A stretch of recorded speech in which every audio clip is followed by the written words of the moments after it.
Thank you for staying with us. We're talking about the Kogi State impeachment processes that have been coming left, right, and center. Don't forget, the first one was about the Speaker of the House of Assembly, Honorable Jima, when some members of the House of Assembly came together to say they have impeached him. This time around, Honorable Jima, the man whom a few days ago was said to have been impeached, is leading some members of the House of Assembly to move for an impeachment on the deputy governor. In fact, he has summoned the governor of the state. We're looking at the legality surrounding all of this matter. We have joining us from our Abuja studio a former vice chairman of the Nigerian Bar Association in Abuja, the FCT, Barrister Victor Ekim, joining us to put perspectives into this matter. Thank you so much for joining us. First and foremost, can 5 members of the Assembly impeach the Speaker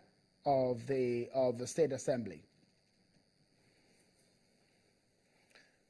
Certainly, we will have to work some form of mathematics here.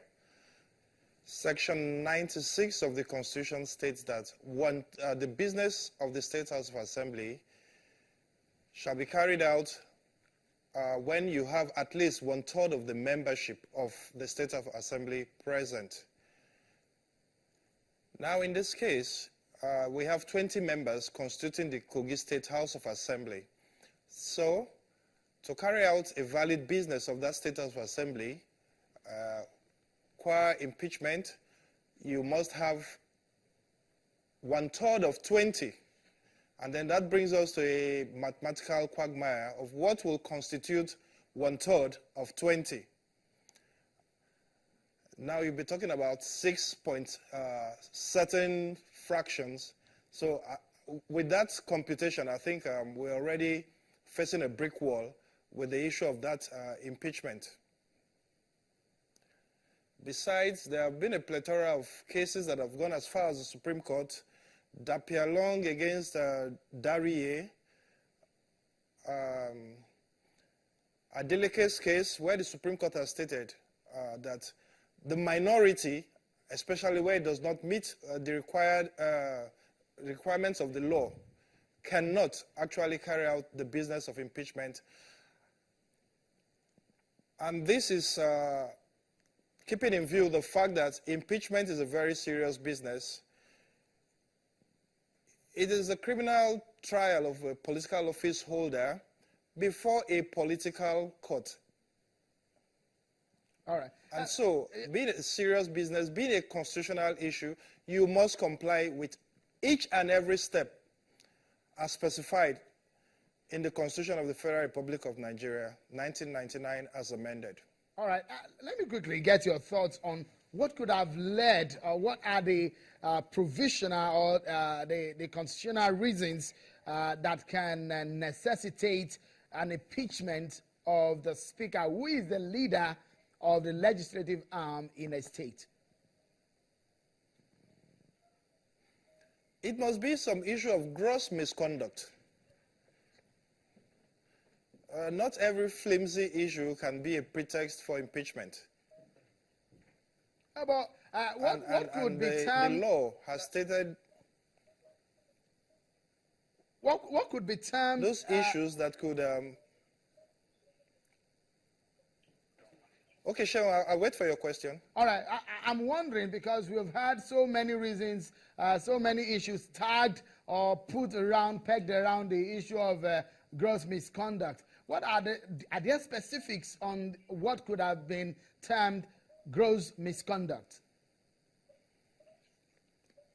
If we take a peek at the Constitution, if the Speaker is declared a bankrupt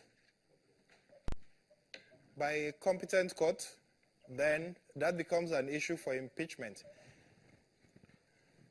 If he's convicted of a crime, it becomes an issue of impeachment. But as it is now,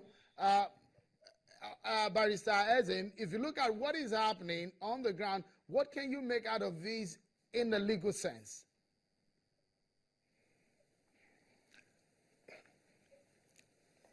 Okay. The legal perspective here, from what I can deduce from the honorable member, is that two-third members signed, they gave their signature.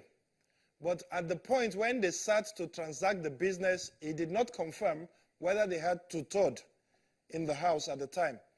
Well, the law says to form quorum, you need 1/3 of the membership of the State House of Assembly. And then to ratify the process of impeachment, you need 2/3 majority of the members of the State House of Assembly.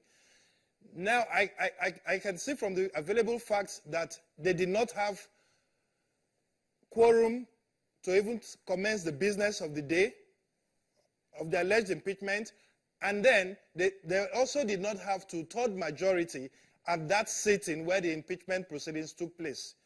So I'm afraid whether this impeachment can stand in the face of the existing law.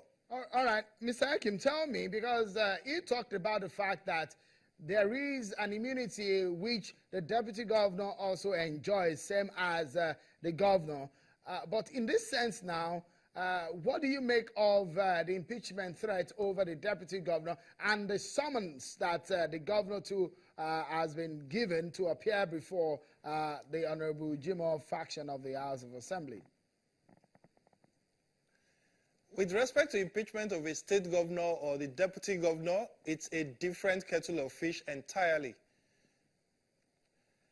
That's governed by Section 188 of the Constitution. A lot of procedure is involved. The complaint has to be received by the Speaker, who must, within 7 days of the receipt of the complaint against the governor, circulate it to other honorable members of the State House of Assembly and serve a copy on the governor. Then the State House of Assembly, thereafter, within 14 days, must set the complaint down and take a motion from members of the House whether the complaint should be investigated. And then you need 2/3 of the membership of the State House of Assembly to ratify by motion that the complaint ought to be investigated. Now, when that is passed, within 7 days, you now send it to the Chief Judge, and then the Speaker will invite the Chief Judge to constitute a 7-man panel to investigate the allegations against the governor or the deputy governor, who must now have a representation at that sitting. Now, whether the governor appears there or not is a question of his choice, but he must be given the option to appear. All right. Now, in Kogi's, the incident in Kogi, they have to comply strictly with each of the procedures stated in the Constitution for it to be valid.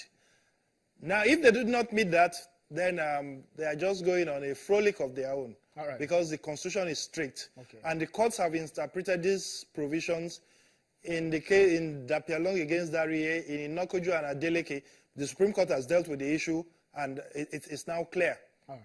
Thank you so much, Mr. Victor Akim, for your perspective there and the legal angles you're giving us. But you know that as we round up now, impeachment processes is not new to Kogi State politics, especially for the House of Assembly. Honorable Lawal Jimoh, we're talking about here, there was a process we brought about him, being the Speaker of the House of Assembly. And in November 2012, 13 November 2012, okay, these are the images of what happened at that time. He was being sworn in. Then, at that time, you notice that the environment in which he is being sworn in is exactly not that of the House of Assembly. But I will show you in some of the environment, the conditions in which he was sworn in. That is him there, Honorable Lawal Jimoh, the man whom some 5 members were purportedly to have impeached. But just before then, you will see the man who took over the affairs of the particular process to swear in Honorable Jimoh in November of 2012, and the implement of office, the staff of office, to the gavel. You will see the improvised gavel, as I will show you in another few moments. All right, this was the man who was the officer who took charge. All right, and that is it there. That is the gavel. That is improvised gavel there, like you see. It was a carpenter's hammer. Well, that's how I found our notes. That's before we can go on the program. A very interesting note too on a very good Friday. Thank you so much for being part of the program on behalf of the team here at Channels Television Headquarters in Lagos. I'm Shane Wakimbale. Have a wonderful weekend.